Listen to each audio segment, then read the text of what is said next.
Hello, gamers. Welcome to the second month of my N++ progress. This is a monthly series that will hopefully conclude in my 100% completion of N++, including the new 10++ content. If you don't know, N++ is one of the hardest 2D platformers ever made, on average taking nearly 1,000 hours to fully complete. If I manage to complete it, it will be one of my hardest completions and the longest grind I have spent on a game. This video compiles 110 hours of progress and will catalog the hardest levels I completed in chronological order.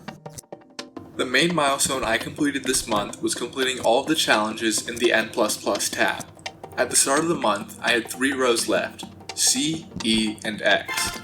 The E row did not have any particularly notable levels. The C row, however, was not as boring. Confettiville is the first level of note in this row, taking 178 attempts. There is a swarm of 5 death balls chasing the player at all times and toggles everywhere. To beat this level, you need to combine good routing with good improvisation in order to collect all of the toggles in time and dodge all of the death balls.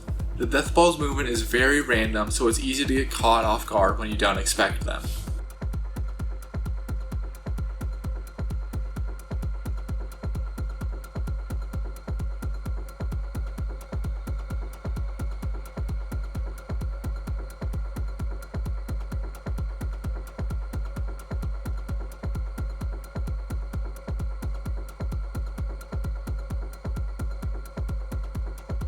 Press Your Luck is an incredibly similar level, but it is a bit harder, taking 251 attempts.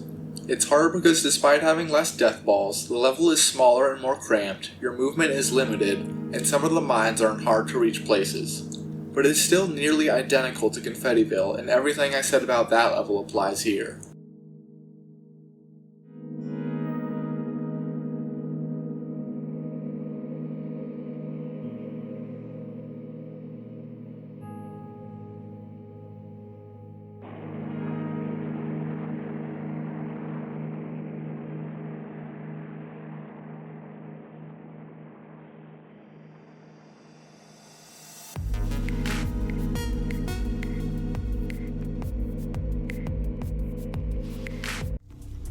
Moving on to the final level in the C row, and my choice for hardest level I played this month, Non++, taking 581 attempts. This is an insane level, being 3 minutes long and requiring constant attention on the mini drones.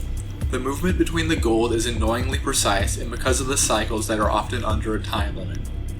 What really makes this level hell is the missile in the bottom half of the level, demanding perfect manipulation in order to make it past the mini drones and gold.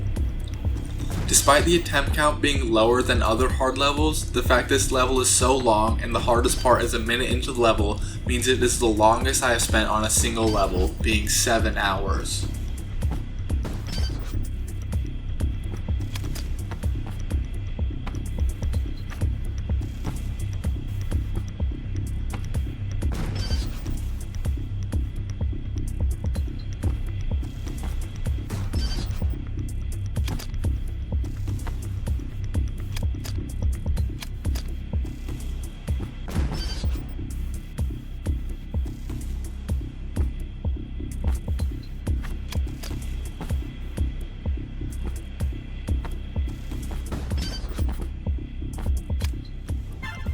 That concludes the C row. I would say it's the second hardest row in the tab. And now it's time for the final boss of the N++ tab, X row. This has by far the hardest average difficulty of all the rows, as well as very high peaks in difficulty. The first noteworthy level I played in the X row was Reset, which took 288 attempts. This level creatively uses the thwomp to set a strict time limit for collecting the switches in the 2 parts of the level. The top section is the hardest part of the level because reaching the end to collect the switch while making the time limit is very precise. Near perfect movement is required as there is very little room to avoid the gold. Spin Quantum Number was the hardest level in the X row and was very close to being the hardest level I played this month, taking 1,483 attempts. It is a very stressful level as every single movement made will make the level harder. In order to beat the level while collecting all the mines, you have to be incredibly optimal optimal when collecting the hardest to reach mines. Oftentimes, a simple mistake will lead to the level becoming insanely difficult or even straight up impossible on future loops.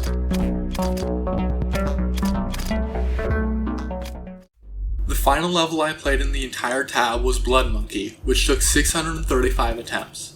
This is honestly one of my favorite levels in the game so far. The tight time limit means that all your movement has to be incredibly clean to get past the gold while avoiding the missile.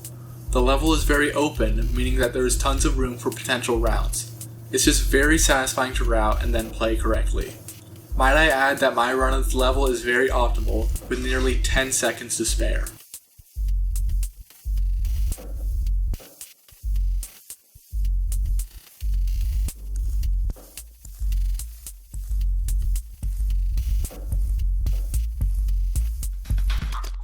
After finishing the N++ tab, I took some time off from this game, and when I did play it was mainly just hardcore story sloth. Only near the end of the month did I start actively grinding challenges again and start working on the Ultimate tab. So far, Ticked Off is the hardest level I've played in the tab, with 293 attempts. The level is sort of like an easier irritable level syndrome, because by far the hardest part is collecting the toggles at the bottom of the level. And in order to collect them, you have to jump between the mines on the floor. It's very precise, but nothing too special at this point in the game. Some other progress I've made in the game that isn't worth specifically talking about is completing 20 hardcore stories and around 90 all gold levels in the secret tabs. Hardcore stories really are a slog. In my opinion, they're the most boring part of the game, and I'm a person who usually likes YOLO challenges. I have 2 goals for this upcoming month. 1 is to 100% the Ultimate tab, and 2 is to 100% Hardcore. They're pretty big goals, but hopefully I'll be able to play more than I did this month to make some great progress. If you're interested, I have linked a video in the description that includes all of the raw footages of levels I mentioned in this video, and even some that I did not mention. Thanks for watching.